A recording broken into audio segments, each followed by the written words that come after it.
Hi friends, welcome to my channel Nishu Online Services. ಪ್ರಧಾನಮಂತ್ರಿ ಆವಾಸ್ ಯೋಜನೆ ಈ ಯೋಜನೆಯ ಮೂಲಕ ಎಷ್ಟು ಲೋನ್ ಸಿಗುತ್ತೆ, ಎಷ್ಟು ಸಬ್ಸಿಡಿ ಸಿಗುತ್ತೆ, ಅಂದರೆ ಎಷ್ಟು % ಸಹಾಯಧನ ಸಿಗುತ್ತೆ, ಹಾಗೆ ಎಷ್ಟು ವರ್ಷದವರೆಗೆ ಟೈಮಿಂಗ್ಸನ್ನು ಕೊಟ್ಟಿರ್ತಾರೆ, ಕುಟುಂಬದ ವಾರ್ಷಿಕ ಆದಾಯ ಎಷ್ಟಿರಬೇಕು, ಈ ಎಲ್ಲ ಇನ್ಫಾರ್ಮೇಷನ್ ಬಗ್ಗೆ ನಾನು ಈ ಹಿಂದಿನ ವಿಡಿಯೋದಲ್ಲೇ ತಿಳಿಸಿದ್ದೀನಿ. ಈಗ ಏನೆಲ್ಲ ಕಂಡೀಷನ್ ಇದೆ ಹಾಗೆ ಏನೆಲ್ಲ ಡಾಕ್ಯುಮೆಂಟ್ಸ್ ಬೇಕು ಅಂತ ನಾವು ಈ ವಿಡಿಯೋ ಮೂಲಕ ತಿಳ್ಕೊಳ್ಳೋಣ. ಮೊದಲನೇ ಕಂಡೀಷನ್ ಬಂದು ಕುಟುಂಬದ ವಾರ್ಷಿಕ ಆದಾಯ 18 ಲಕ್ಷಕ್ಕಿಂತ ಕಡಿಮೆ ಇರಬೇಕು. ಈ 18 ಲಕ್ಷಕ್ಕಿಂತ ಕಡಿಮೆ ಇರುವವರನ್ನು ಇಲ್ಲಿ 4 ವಿಭಾಗಗಳಾಗಿ ವಿಂಗಡಣೆ ಮಾಡಿದ್ದಾರೆ.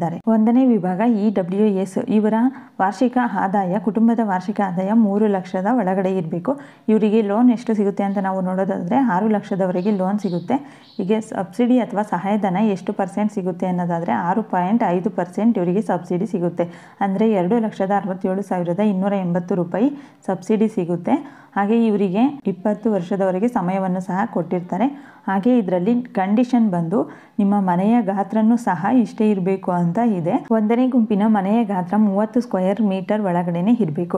ನೆಕ್ಸ್ಟ್ ಎರಡನೇ ವಿಭಾಗ LIG, ಇವರ ಒಂದು ಕುಟುಂಬದ ವಾರ್ಷಿಕ ಆದಾಯ 3 ಲಕ್ಷದಿಂದ 6 ಲಕ್ಷದ ಒಳಗಡೆ ಇರಬೇಕು. ಇವರಿಗೂ ಸಹ 6 ಲಕ್ಷದವರೆಗೆ ಲೋನ್ ಸಿಗುತ್ತೆ. ಇವರಿಗೂ ಸಹ ಸಬ್ಸಿಡಿ ಹಾಗೆ ಪರ್ಸೆಂಟೇಜು ಹಾಗೆ ಟೈಮು ಎಲ್ಲನೂ ಸಹ ಸೇಮೇ ಇರುತ್ತೆ. ನೆಕ್ಸ್ಟ್ ಇವರ ಮನೆಯ ಅಳತೆ, ಮನೆಯ ಗಾತ್ರ ನೋಡೋದಾದರೆ 60 ಸ್ಕ್ವೇರ್ ಮೀಟರ್ ಒಳಗಡೆ ಇರಬೇಕು. ನೆಕ್ಸ್ಟ್ ಮೂರನೇ ವಿಭಾಗ MID1 ಅಂತ ಹೇಳ್ಬಿಟ್ಟು ಇವರ ಕುಟುಂಬದ ವಾರ್ಷಿಕ ಆದಾಯ 6 ರಿಂದ 12 ಲಕ್ಷದ ಒಳಗಡೆ ಇರಬೇಕು. ಇವರಿಗೆ 9 ಲಕ್ಷದವರೆಗೆ ಲೋನ್ ಸಿಗುತ್ತೆ. ಹಾಗೆ ಸಬ್ಸಿಡಿ 4% ವರೆಗೆ ಸಿಗುತ್ತೆ. ಅಂದರೆ 2,35,068 ರೂಪಾಯಿ ಸಿಗುತ್ತೆ. ಇವರಿಗೂ ಸಹ 20 ವರ್ಷದವರೆಗೆ ಟೈಮನ್ನು ಸಹ ಕೊಟ್ಟಿರ್ತಾರೆ.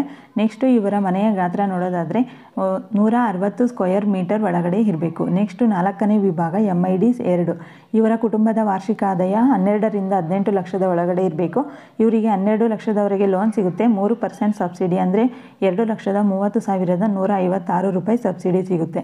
ಇವರ ಮನೆಯ ಗಾತ್ರ 200 ಸ್ಕ್ವೇರ್ ಮೀಟರ್ ಇದ್ರೂ ಸಹ ಇವರಿಗೆ ಲೋನ್ ಸಿಗುತ್ತೆ. ಇಲ್ಲಿ ಮುಖ್ಯವಾಗಿ ಕುಟುಂಬದ ವಾರ್ಷಿಕ ಆದಾಯ ಆಗಿರುತ್ತೆ. ಅಂದರೆ ಈಗ ನೀವು ಒಂದು ಮನೆಯಲ್ಲಿ ಅಥವಾ ಒಂದು ರೇಷನ್ ಕಾರ್ಡಲ್ಲಿ 4 ಮೆಂಬರ್ಸ್ ಇದ್ದೀರಾ ಅಂದರೆ ಈ 4 ಮೆಂಬರ್ಸಿನ ಒಂದು ಸ್ಯಾಲ್ರಿಯನ್ನು ಇಲ್ಲಿ ಕೌಂಟ್ ಮಾಡ್ತಾರೆ, ಅವರ ಒಂದು ಆದಾಯವನ್ನು ಕೌಂಟ್ ಮಾಡ್ತಾರೆ. ಹಾಗಾಗಿ ಕುಟುಂಬದ ಒಟ್ಟು ವಾರ್ಷಿಕ ಆದಾಯ 18 ಲಕ್ಷಕ್ಕಿಂತ ಕಡಿಮೆ ಇರಬೇಕು. ಇದು ಮೊದಲನೇ ಕಂಡೀಷನ್ ಆಗಿರುತ್ತೆ. ನೆಕ್ಸ್ಟ್ ಕಂಡೀಷನು ನಿಮ್ಮ ಕುಟುಂಬದಲ್ಲಿ ಎಷ್ಟು ಜನ ಇದ್ದೀರೋ ಅಥವಾ ನಿಮ್ಮ ರೇಷನ್ ಕಾರ್ಡ್ನಲ್ಲಿ ಈಗ ಎಷ್ಟು ಜನ ಸದಸ್ಯರು ಇರ್ತಾರೋ ಅಷ್ಟು ಜನರ ಹೆಸರಲ್ಲಿ ಎಲ್ಲೂ ಸಹ ಸ್ವಂತ ಮನೆ ಇರಬಾರ್ದು. ಅಂತ ಅಂದರೆ ಈಗ ಫಾರ್ ಎಕ್ಸಾಂಪಲ್ ನಿಮ್ಮದು ಶೆಡ್ ಇದೆ, ಟೆಂಪ್ರವರಿ, ಅಥವಾ ಎಂಜಿನ್ ಮನೆ ಇದೆ, ಸೀಟ್ ಮನೆ ಇದೆ ಅಂದ್ರೂ ನಿಮಗೆ ಈ ಲೋನ್ಗೆ ಎಲಿಜಿಬಲ್ ಇದ್ದೀರಾ ಅಂತಲೇ ನೀವು. ಅಥವಾ ನಿಮ್ಗೆ ಏನಾದರೂ ಬೇರೆ ಕಡೆ ಈಗಾಗಲೇ ಮೋಲ್ಡ್ ಮನೆ ಇದ್ದು ಬೇರೆಯವ್ರ ಹೆಸರಲ್ಲಿ ಈಗ ಇನ್ನೊಬ್ಬರ ಹೆಸರಲ್ಲಿ ನೀವು ಈಗ ಈ ಒಂದು ಸ್ಕೀಮ್ಗೆ ಅಪ್ಲೈ ಮಾಡ್ಬೋದಾ ಅಂದರೆ ಅಂಥವರಿಗೂ ಸಹ ಇಲ್ಲಿ ಅವಕಾಶ ಇಲ್ಲ. ಈಗ ಕೇವಲ ನಿಮ್ಮದು ಶೆಡ್ ಇದೆ, ಎಂಜಿನ್ ಮನೆ, ಸೀಟಿನ ಮನೆ ಇದೆ ಅಂದರೆ ಮಾತ್ರ ನೀವು ಈ ಯೋಜನೆಗೆ ಅಪ್ಲೈ ಮಾಡ್ಬೋದು. ಈಗಾಗಲೇ ನಿಮ್ದು ಏನಾದರೂ ಮೋಲ್ಡ್ ಮನೆ ಇದ್ದರೆ ನೀವು ಈ ಯೋಜನೆಗೆ ಎಲಿಜಿಬಲ್ ಇಲ್ಲ ಅಂತ. ನೆಕ್ಸ್ಟ್ ಕಂಡೀಷನ್ ಬಂದು ವಯಸ್ಸು. ಈಗ ಯಾರು ಈ ಸ್ಕೀಮ್ಗೆ ಅಪ್ಲೈ ಮಾಡ್ತಾ ಇದ್ದೀರೋ ಅವರ ಒಂದು ಏಜು 18 ವರ್ಷಕ್ಕಿಂತ ಮೇಲೆ ಇರಬೇಕು. 18 ವರ್ಷಕ್ಕಿಂತ ಅಧಿಕ ಇದ್ದರೆ ಮಾತ್ರ ನೀವು ಈ ಯೋಜನೆಗೆ ಅಥವಾ ಈ ಸ್ಕೀಮ್ಗೆ ಅಪ್ಲೈ ಮಾಡೋದಕ್ಕೆ ಎಲಿಜಿಬಲ್ ಅಂತ. ಈ ಎಲ್ಲ ಅರ್ಹತೆ ಇದ್ದರೆ ಮಾತ್ರ ನಿಮಗೆ ಈ ಯೋಜನೆ ಸಿಗುತ್ತೆ ಅಥವಾ ಈ ಯೋಜನೆಗೆ ನೀವು ಅಪ್ಲೈ ಮಾಡ್ಬೋದು. ನೆಕ್ಸ್ಟು ಏನೆಲ್ಲ ಡಾಕ್ಯುಮೆಂಟ್ಸ್ ಬೇಕು ಅಂತ ನಾವು ನೋಡೋದಾದರೆ ಮೊದಲನೇದಾಗಿ ಐಡೆಂಟಿಟಿ ಪ್ರೂಫ್ ಆಗಿ ಇಲ್ಲಿ ಆಧಾರ್ ಹಾಗೆ ಪ್ಯಾನ್ ಕಾರ್ಡ್ ಈ ಎರಡನ್ನು ಸಹ ಈ ಎರಡರಲ್ಲಿ ಯಾವುದಾದ್ರೂ ಒಂದನ್ನು ನೀವು ಕೊಡಬೇಕಾಗಿರುತ್ತೆ. ಈಗ ಪ್ಯಾನ್ ಕಾರ್ಡ್ ಇಲ್ಲ ಅಂತ ಅಂದರೂ ಆಧಾರ್ ಕಾರ್ಡು ಎಲ್ಲರ ಹತ್ರನೂ ಇದ್ದೇ ಇರುತ್ತೆ. ಹಾಗೆ ಅಡ್ರೆಸ್ ಪ್ರೂಫಿಗೆ ಲೈಸೆನ್ಸು ಅಥವಾ ಪಾಸ್ಪೋರ್ಟ್ ಇವೆರಡರಲ್ಲಿ ಯಾವುದಾದ್ರೂ ಒಂದು ಕೊಟ್ಟರೆ ನಡೆಯುತ್ತೆ.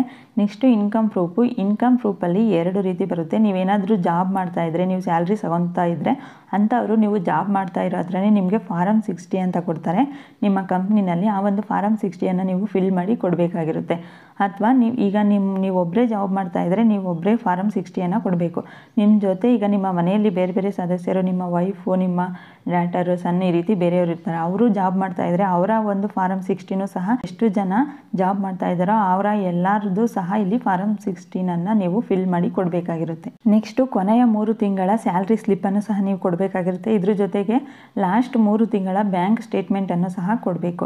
ನೆಕ್ಸ್ಟು ನೀವೇನಾದರೂ ಸೆಲ್ಫ್ ಎಂಪ್ಲಾಯಿ ಅಂದರೆ ಸ್ವಂತ ವ್ಯಾಪಾರ, ಸ್ವಂತ ಬಿಸ್ನೆಸ್ ಮಾಡ್ತಾ ಇದ್ದರೆ ಅಂಥವ್ರು ಏನೇನು ಡಾಕ್ಯುಮೆಂಟ್ಸ್ ಕೊಡಬೇಕು ಅಂದರೆ ಈಗ ನಿಮಗೆ ಎಷ್ಟು ಲಾಭ ಎಷ್ಟು ನಷ್ಟ ಬಂದಿದೆ ಅನ್ನೋದನ್ನು ಸಹ ನೀವು ಅಲ್ಲಿ ಕೊಡಬೇಕಾಗಿರುತ್ತೆ. ಹಾಗೆ ಬ್ಯಾಲೆನ್ಸ್ ಶೀಟನ್ನು, ನೆಕ್ಸ್ಟು ನಿಮ್ಮದು ಸಹ ಇಲ್ಲಿ ಕೊನೆಯ 6 ತಿಂಗಳ ಬ್ಯಾಂಕ್ ಸ್ಟೇಟ್ಮೆಂಟು, ಹಾಗೆ ಕೊನೆಯ 2 ವರ್ಷದ ಆದಾಯ ತೆರಿಗೆ IT ರಿಟರ್ನ್ಸ್ ಪೇ ಮಾಡಿರೋ ಸ್ಲಿಪ್ಪು, ಈ ಎಲ್ಲ ಡಾಕ್ಯುಮೆಂಟ್ಸನ್ನು ಸಹ ನೀವು ಈ ಸ್ಕೀಮ್ಗೆ ಅಪ್ಲೈ ಮಾಡಬೇಕಾದ್ರೆ ಕೊಡಬೇಕಾಗಿರುತ್ತೆ. ನೆಕ್ಸ್ಟ್ ಎಲ್ಲೆಲ್ಲಿ ಅಪ್ಲೈ ಮಾಡ್ಬೋದು, ಯಾವ ರೀತಿ ಅಪ್ಲೈ ಮಾಡೋದು ಮಾಡೋದು ಅಂತ ನಾವು ನೋಡೋದಾದರೆ ನೀವು ಬ್ಯಾಂಕ್ ಮೂಲಕನೂ ಸಹ ಅಪ್ಲೈ ಮಾಡ್ಬೋದು. ಹಾಗೆ ವೆಬ್ಸೈಟ್ ಮುಖಾಂತರ ಪ್ರಧಾನಮಂತ್ರಿ ಆವಾಸ್ ಯೋಜನೆ ವೆಬ್ಸೈಟ್ ಮುಖಾಂತರನೂ ಅಪ್ಲೈ ಮಾಡ್ಬೋದು ಮೊಬೈಲ್ ಮೂಲಕ. ಹಾಗೆ CSC ಸೆಂಟರ್, ಸೈಬರ್ ಸೆಂಟರ್ಗಳಲ್ಲಿಯೂ ಸಹ ನೀವು ಈ ಒಂದು ಯೋಜನೆಗೆ ಅಪ್ಲೈ ಮಾಡ್ಬೋದು. ಈ ಇನ್ಫಾರ್ಮೇಷನ್ ನಿಮಗೆ ಯೂಸ್ಫುಲ್ ಆಗಿದ್ರೆ ತಪ್ಪದೇ ವಿಡಿಯೋಗೆ ಒಂದು ಲೈಕ್ ಕೊಡಿ. ಈ ವಿಡಿಯೋನ ಆದಷ್ಟು ಬೇರೆಯವರಿಗೂ ಸಹ ಶೇರ್ ಮಾಡಿ. ಇದೇ ರೀತಿಯ ಇನ್ನೂ ಹೆಚ್ಚಿನ ಅಪ್ಡೇಟ್ಸ್ಗಳಿಗಾಗಿ ಈಗಲೇ ನನ್ನ ಚಾನಲನ್ನು ಸಬ್ಸ್ಕ್ರೈಬ್ ಮಾಡಿ, ಪಕ್ಕದಲ್ಲಿರೋ ಬೆಲ್ ಐಕನ್ ಮೇಲೆ ಕ್ಲಿಕ್ ಮಾಡಿ ಆಲ್ ಅನ್ನೋ ಆಪ್ಷನನ್ನು ಸೆಲೆಕ್ಟ್ ಮಾಡಿ. ಇದರಿಂದ ನಾನು ಹಾಕುವಂಥ ಪ್ರತಿಯೊಂದು ಅಪ್ಡೇಟ್ಸು ನಿಮಗೆ ನೋಟಿಫಿಕೇಷನ್ ಮೂಲಕ ತಲುಪುತ್ತೆ.